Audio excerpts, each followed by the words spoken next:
Bilang isang babae, nakaranas ka na ba ng pang-aabuso o anumang uri ng pangharas? Alam mo ba na may mga batas na nagproprotekta sa iyo at sa iyong karapatan? Republic Act No. 9710. Kilala ito bilang Magna Carta of Women. Tinitiyak nito ang pantay na karapatan ng kababaihan sa lipunan, kabilang ang trabaho, edukasyon, kalusugan at proteksyon laban sa diskriminasyon at karahasan. Republic Act No. 9262, Anti-Violence Against Women and Their Children Act. Pinoprotektahan ng batas na ito ang kababaihan at kanilang mga anak laban sa pisikal, sexual, psikolohikal at pang-aabuso mula sa asawa, dating asawa o partner. Republic Act No. 7877 o Anti-Sexual Harassment Act. Ginawa ang batas na ito para protektahan ang mga tao laban sa sexual harassment, lalo na sa trabaho, paaralan at training environment. Ipinagbabawal ng batas ang anumang uri ng sexual harassment na ginawa ng isang taong may kapangyarihan, impluwensya o otoridad sa biktima. Republic Act No. 11313, Safe Spaces Act o Bawal Bastos Law.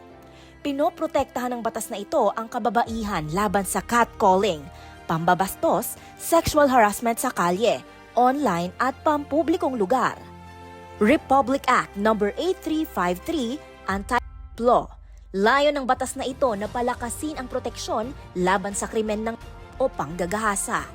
Isa sa pinakamahalagang pagbabago sa batas na ito ay ang pagkilala sa bilang krimen laban sa tao at hindi lamang laban sa dangal o puri. Republic Act No. 11210, Expanded Maternity Leave. Sa ilalim ng batas na ito, ang mga babaeng empleyado ay may karapatang magkaroon ng mga sumusunod. 105 araw na bayad na maternity leave para sa live childbirth. 120 araw kung ang ina ay solo parent. 60 araw na maternity leave kung miscarriage o emergency termination ng pagbubuntis.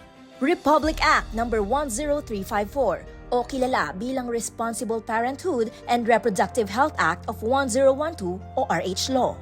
Ito ay batas na naglalayong tiyakin ang access ng mga Pilipino sa reproductive health services at impormasyon tungkol sa family planning. Nais ng batas na mabigyan ang mga mamamayan ng kaalaman at serbisyong pangkalusugan kaugnay ng reproductive health, gayon din ang pagtaguyod sa responsableng pagpaplano ng pamilya at mabawasan ang maternal at infant mortality. At ang panghuli, Republic Act No. 9208 o Anti-Trafficking in Persons Act. Layo nitong labanan at parusahan ang human trafficking o ang iligal na pag-recruit, paglipat o pagkuha ng tao para sa pananamantala. Pinoprotektahan ng batas na ito hindi lang ang kababaihan, kundi pati na ang mga bata, mga migranteng manggagawa at iba pang uri ng human trafficking.